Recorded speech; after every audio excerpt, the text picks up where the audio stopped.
नमस्ते। मेरा नाम हिमाचल है। लक्ष्य सिद्धि की यह प्रस्तुति और आज मैं आप सभी को अवगत करवाऊंगा अपने इतिहास से। जी हाँ, अगर आप अभ्यर्थी है तो कागज और कलम लेकर बैठिएगा, क्योंकि मैं कुछ ऐसे बिंदुओं के बारे में बात करने वाला हूं जो आपके काम आएंगे। अगर बात की जाए मेरे इतिहास की, तो मेरा इतिहास न सिर्फ प्राकृतिक सौंदर्यता तक सीमित है, परंतु मेरी प्राचीन संस्कृति भी इसे समृद्ध बनाती है। मैं एक ऐसा राज्य हूं जो पर्वतों में बसा हूं। मैं हिमालय की चोटियों से लेकर शिवालिक की पहाड़ियों तक बसा हूं। मेरे यहां पर शिल्ला नामक पर्वत किन्नौर में जो स्थित है, वो 7025 मीटर की हाइट पर सबसे ऊंची चोटी है। रेओपुरगिल दूसरे नंबर की सबसे ऊंची चोटी है, जिसकी हाइट लगभग 6816 मीटर है। इसी प्रकार से मैं इन सब चीजों के लिए प्रसिद्ध हूं। सांस्कृतिक तौर पे अगर मैं कहूं तो मेरे यहां पर बोली जाने वाली बोलियां, मेरा पहनावा, सदरी धातु की अगर बात की जाए तो हिमाचलियों की पहचान दूर से ही लग जाती है। अब यदि बात की जाए प्राचीन काल में, तो प्राचीन काल से ही भारतवर्ष में हिमाचल प्रदेश को देवभूमि के नाम से जाना जाता है। देवभूमि के नाम से क्यों जाना जाता है? क्योंकि मेरे यहां पर अनेकों देवी देवताओं का वास है, और उन्हीं देवी देवताओं के मंदिर की शैलियों की अगर मैं बात करूं तो नागर शैली, द्राविड़ शैली, पैगोडा शैली, इन सभी शैलियों में मेरे यहां पर मंदिर बने हुए हैं। और यदि मंदिरों के ऊपर नक्काशी की बात की जाए या चित्रकारी की बात की जाए, तो इंडो पर्शियन कला का मुजायरा यहां साफ दिखाई पड़ता है। इसी के साथ साथ भारत में यह राज्य विशिष्ट जातियों से समृद्ध रहा है। जी हां, अनेकों जातियों का समागम मेरे अंदर रहा है, जिसका प्रभाव सीधे तौर पर मंगोलों से जोड़ा जाता है। सर्वप्रथम मेरे यहां पर मंगोलों ने अपना राज किया था।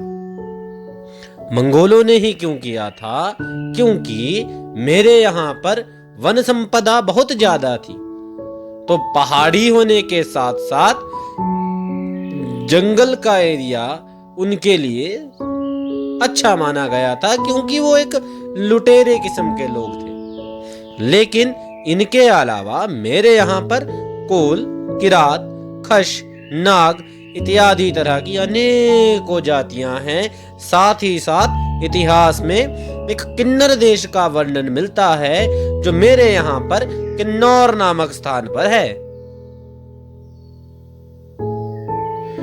अब अगर बात की जाए मौर्य काल और गुप्त काल के समय में मेरे अस्तित्व का, तो मौर्य काल में सीधे तौर पर मैं अशोक द ग्रेट से जोड़ा जाता हूं। अब कैसे जोड़ा जाता हूं? अशोक द ग्रेट आप सभी को पता होगा, the war of Kalinga, Kalinga के युद्ध के बाद से धार्मिक प्रवृत्ति वाला इंसान बन चुके थे। और अगर धार्मिक प्रवृत्ति वाले इंसानों की बात की जाए और उसमें देवभूमि को ना जोड़ा जाए या उनके साथ देवभूमि का संबंध ना हो, ऐसा हो ही नहीं सकता। तो जैसे कि बुद्ध धर्म के प्रचार व प्रसार के लिए अशोक जी ने पूरा का पूरा जीवन समर्पित कर दिया था, जी हां, हिमाचल उससे कैसे ही अछूता रह सकता था। हिमाचल में भी स्तूप का निर्माण किया गया। आप सभी को पता है, बौद्ध धर्म के प्रचार व प्रसार के लिए अशोक जी ने संपूर्ण अखंड भारत में स्तूपों का निर्माण करवाया था, जैसा कि आप चित्र में देख सकते हो। और उसी स्तूप में हिमाचल के कुल्लू नामक जगह पर, कहां पर? मेरे कुल्लू नामक जगह पर इस स्तूप का निर्माण किया गया है, जो बौद्ध धर्म के प्रचार और प्रसार में अग्रसर है। अच्छा, अब मैंने जैसे मौर्य धर्म की बात की तो गुप्त काल की बात ना हो, ऐसा हो ही नहीं सकता। स्वर्णिम काल, भारत के इतिहास का स्वर्णिम काल, तो हिमाचल पर उसका प्रभाव पड़ना निश्चित है। गुप्त काल में धार्मिक प्रवृत्ति की ज्यादा बढ़ोतरी हुई थी। जी हां, हिंदू धर्म का प्रसार व प्रचार बहुत ज्यादा हुआ था, और इसी हिंदू धर्म के प्रचार और प्रसार को हिमाचल में सुदृढ़ता पूर्वक किया गया। हिमाचल में अनेक धार्मिक स्थलों का निर्माण किया गया, किसमें? इसी गुप्त काल में। और यदि अब बात की जाए गुप्त काल से आगे अगर हम चले तो राजपूत राज्यों का उदय भी इसी काल में हुआ था। हाँ, इस काल के एकदम बाद राजपूत राज्यों का उदय हुआ था, और राजपूत राज्यों के उदय होने का काल 6वीं शताब्दी से लेकर 12वीं शताब्दी तक माना जाता है, जिसमें कांगड़ा प्रमुख तौर पर अग्रसर है और अग्रगण्य है। कांगड़ा में त्रिगर्त नाम आपने जरूर सुना होगा। मेरे इस त्रिगर्त वाले हिस्से में बहुत सी उपजाऊ भूमि विद्यमान है। अच्छा, उपजाऊ भूमि क्यों विद्यमान है और साथ ही साथ इसे त्रिगर्त क्यों कहा जाता है? वो इसलिए क्योंकि 3 नदियों के किनारे पर बसा हुआ है। गर्त माने किनारा, त्रि मतलब 3 नदियों के किनारे पर यह त्रिगर्त बसा हुआ है। सिर्फ इसीलिए इसे त्रिगर्त कहा जाता है। और साथ ही साथ क्यों इतना महत्वपूर्ण है, इसके बारे में हम आगे बात करेंगे। पर लेकिन प्रमुख राजपूत राज्यों का उदय के बारे में अगर हम बात कर ले तो इसके बाद जो दूसरा था वो था सुकेत राजा का। सुकेत जो आधुनिक समय में सुंदर नगर नाम से जाना जाता है। सुकेत राज्य में भी राजपूत राज्यों के उदय के समय में से ही वो विद्यमान है। और सुकेत के बाद अगर हम बात करें तो कुल्लूत राज्य भी उस समय में काफी चर्चा में था। कुल्लूत राज्य अपनी आध्यात्मिकता तथा सांस्कृतिक विकास के लिए माना गया था। उसकी सांस्कृतिकता आज भी हमें देखने को मिलती है। कैसे? आज भी वहां अंतरराष्ट्रीय स्तर का दशहरे का आयोजन किया जाता है। अब अगर बात की जाए और आगे ब्यासपुर नामक जगह की, जो आज बिलासपुर नाम से जाना जाता है, का उल्लेख भी मेरे इतिहास में बहुत महत्वपूर्ण है। और इसी के साथ साथ यदि मैं बात करूं चंबा की, तो 10वीं शताब्दी में राजा मारू ने चंबा की स्थापना की थी।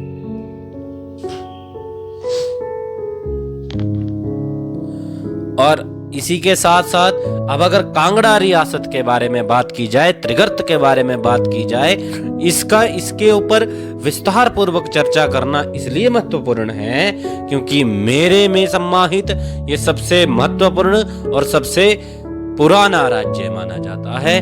क्यों? कैसे? क्योंकि इसके जो आधुनिक भारत में अगर बात की जाए, इसके जो संस्थापक माने गए हैं वो संसार चंद जी माने गए हैं, जिन्होंने 18वीं शताब्दी में त्रिगर्त की नींव रखी। लेकिन क्योंकि मैं अपने इतिहास के बारे में बता रहा हूं तो मैं आपको महाभारत में लिए चलता हूं। महाभारत में सुशर्म चंद्र नाम के एक राजा हुआ करते थे, जिन्होंने कौरवों की तरफ से पांडवों के अगेंस्ट युद्ध लड़ा था। जी हां, त्रिगर्त का इतिहास महाभारत कालीन है। खैर, आज के समय में इसे 18वीं शताब्दी में संसार चंद जी से ही जोड़ा जाता है।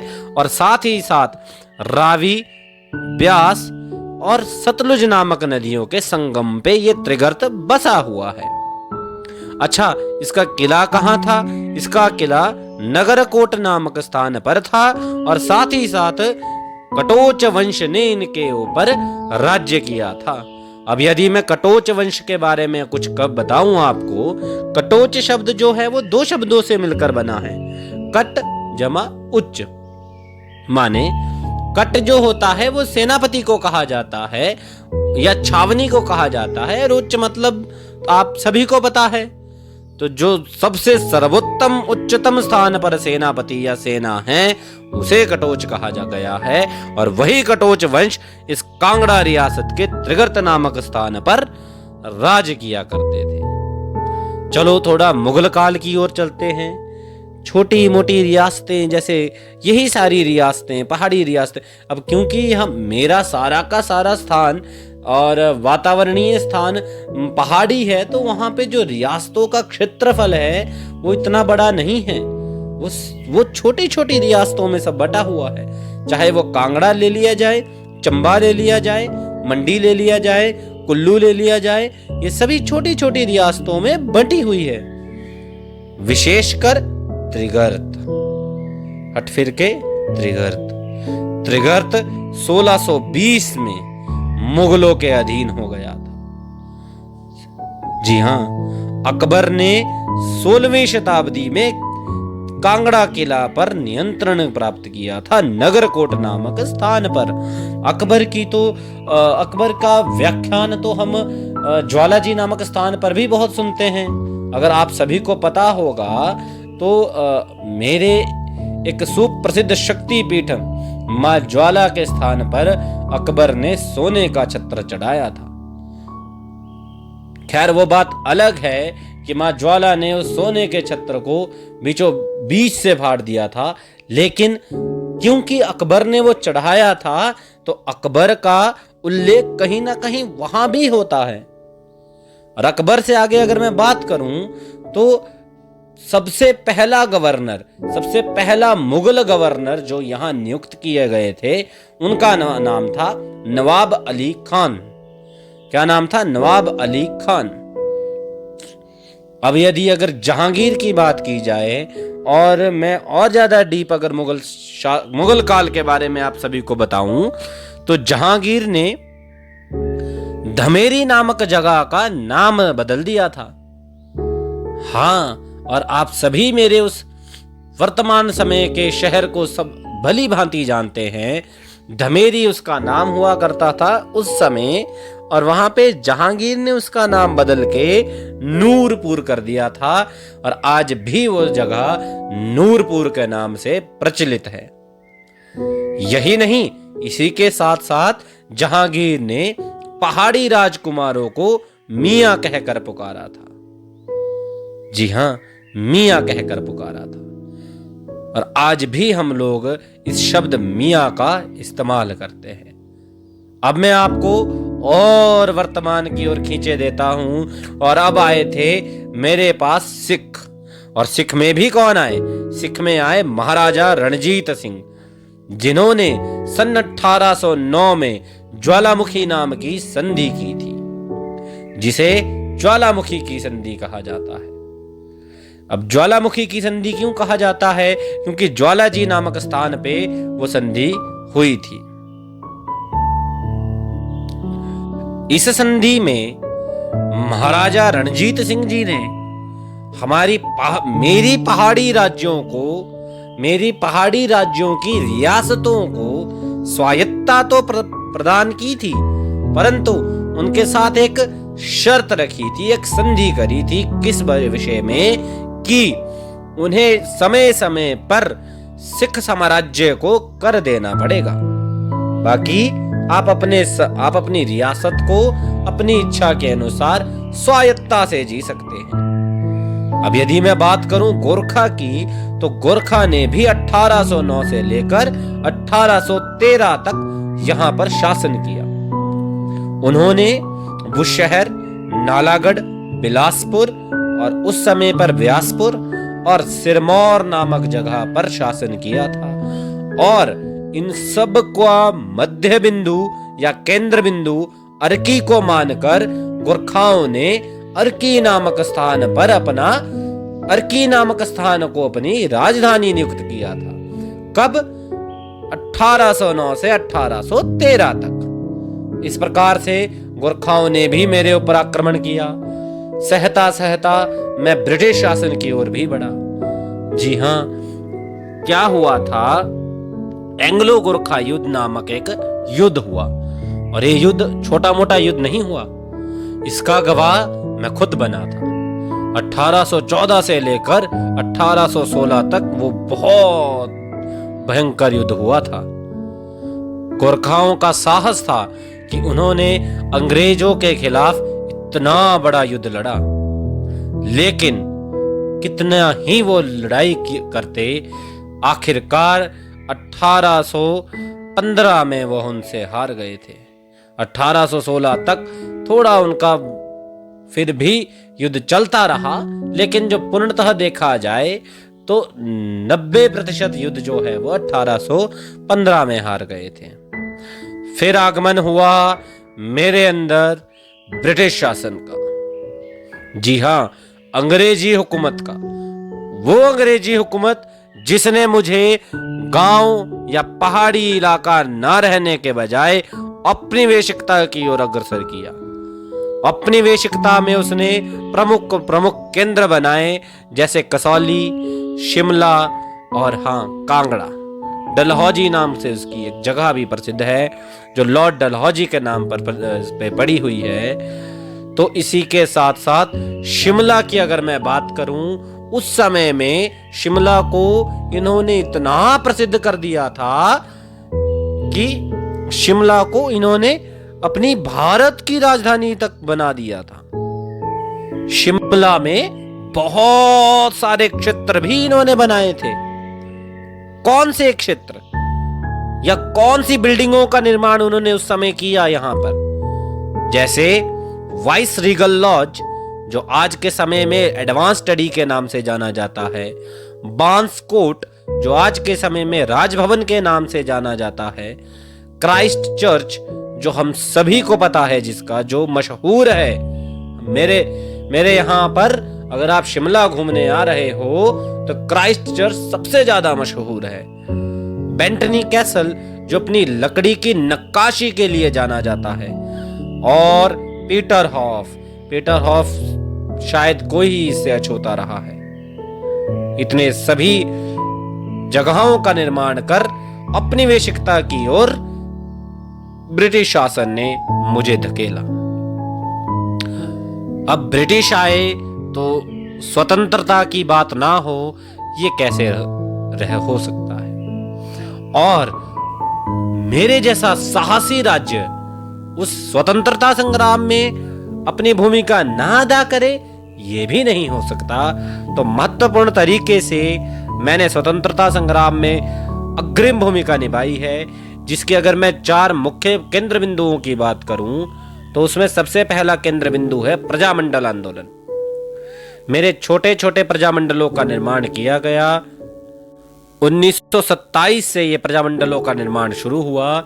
इन प्रजामंडलों का मुख्य उद्देश्य क्या था कि जितने भी रियासती लोग हैं, जितने भी शासक हैं, वो लोग अपनी शासकीय वृत्ति को छोड़कर आम जीवन जिए और सरदार वल्लभ भाई पटेल जी की सोच को आगे ले जाएं। जी हां, एक अखंड भारत का निर्माण करना चाह रहे थे वो प्रजामंडलीय लोग। इसीलिए जगह जगह अलग अलग रियासतों में प्रजामंडलीय आंदोलन हुए, और वही प्रजामंडलीय आंदोलन अग्रसर हुए धामी गोलीकांड की ओर। धामी नामक जगह पर इसी प्रकार से एक प्रजामंडल धामी रियासत के शासक की ओर बढ़ रहा था, और मुझे ये बताते हुए बड़ा दुख हो रहा है कि सन 1939 में वो प्रजामंडल जो निहत्थे लोगों से अहिंसा के मार्ग में बढ़ता हुआ, बिना किसी शोर शराबे के, बिना किसी हिंसावादक आंदोलन की प्रवृत्ति रखते हुए जब धामी नामक स्थान पर आया, तो उन पर अंग्रेजी हुकूमत के सिपाहियों ने गोलीबारी कर दी और धामी गोलीकांड जैसी घटना को अंजाम दिया। लेकिन इसके बाद भी मेरे लोगों का साहस नहीं छूटा। 1939 में यह धामी गोलीकांड हुआ और 1942 में पझौता आंदोलन किया गया। पझौता नामक जगह सिरमौर में पाई जाती है और सिरमौर में किसानों ने यह आंदोलन किया सन 1942 में और साथ ही साथ पझौता किसान सभा का भी निर्माण किया गया। और यहां तक ही मेरे लोग कहां रुकते, इसी के बाद गांधी जी के विचार सत्याग्रह को अग्रसर करते हुए 27 फरवरी 1948 कब 27 फरवरी 1948 को पंडित पद्मदेव की नेतृत्व में सुकेत सत्याग्रह किया गया। और सुकेत कितना पुराना है ये बताना शायद अब मेरे लिए वाजिब नहीं है। और यही सत्याग्रह, यही सब चीजें लेकर चली मुझे 15 अप्रैल की ओर। 15 अप्रैल 1948 को मेरा गठन कर दिया गया। जी हाँ, 15 अप्रैल 1948 को मेरा गठन कर दिया गया। और स्वतंत्रता के बाद अगर मैं अपने इतिहास के ऊपर बात करूं और ये 15 अप्रैल 1948 की बात करूं तो यह दिन मेरे लिए बहुत खास था। जितना खास मेरे लिए 25 जनवरी 1971 था, उतना ही खास मेरे लिए 15 अप्रैल 1948 था। अच्छा, मैंने बात की 25 जनवरी 1971 की, तो क्योंकि उस दिन मैं बना था संपूर्ण राज्य।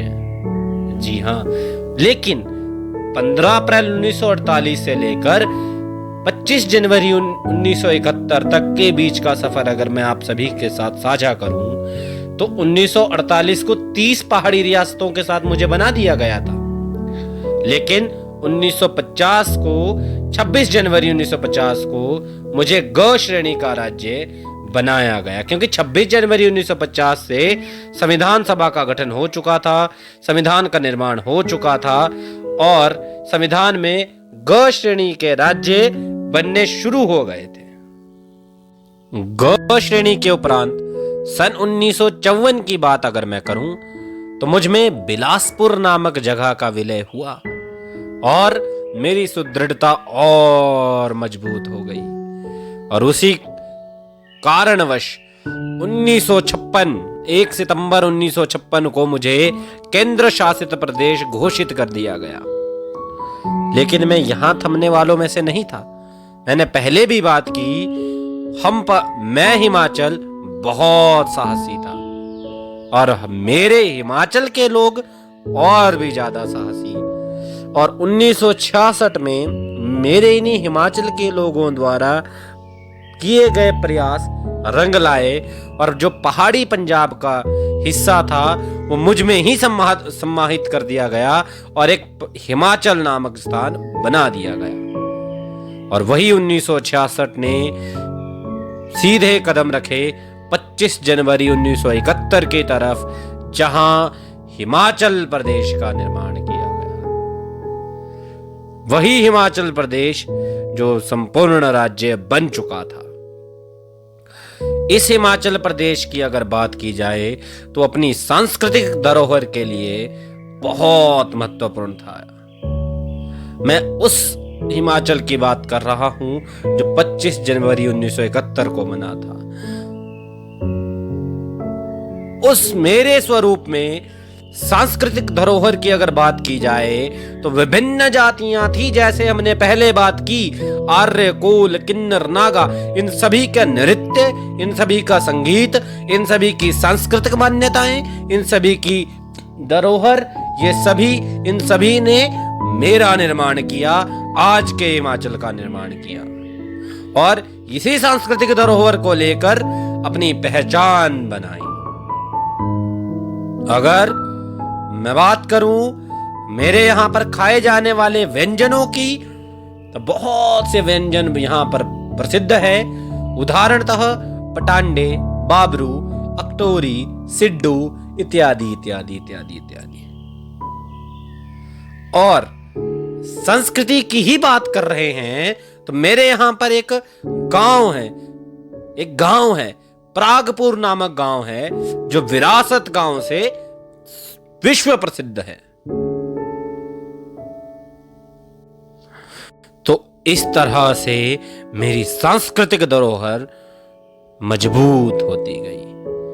और अब यदि बात की जाए मेरी इस कहानी की जो मैंने आप सभी को सुनाई, वो कहानी जो 3 नदियों के संगम से शुरू हुई थी, वह कहानी जो महाभारत के युद्ध में चलती हुई सम्राट अशोक के कुल्लू के स्तूप से होकर मुगलों के नवाब अली खान के गवर्नर बनने तक चली, वह कहानी जो सिखों के महाराजा रणजीत सिंह से होकर गोरखाओं के साम्राज्य तक चली, वो कहानी जिसमें अंग्रेजों के शासनकाल में मैंने औपनिवेशिकता की महक सूंघी, वो कहानी जो इस पहाड़ी क्षेत्र को पहाड़ी क्षेत्र ना बनाकर आधुनिक पर्वतीय नगर की ओर ले गई। जी हाँ, यह कहानी मेरी ओर से आप सभी के लिए थी, लक्ष्य सिद्धि के माध्यम से। और मैं इस विचार के साथ आपको छोड़े देता हूं और मिलेंगे किसी और वीडियो में किसी और कहानी के साथ। जो मेरा आज का विचार जो आप सभी के लिए छोड़े जाता हूं, वो है ज्ञान ही सबसे बड़ी शक्ति है। जी हां दोस्तों, ज्ञान ही सबसे बड़ी शक्ति है। धन्यवाद। जय हिंद,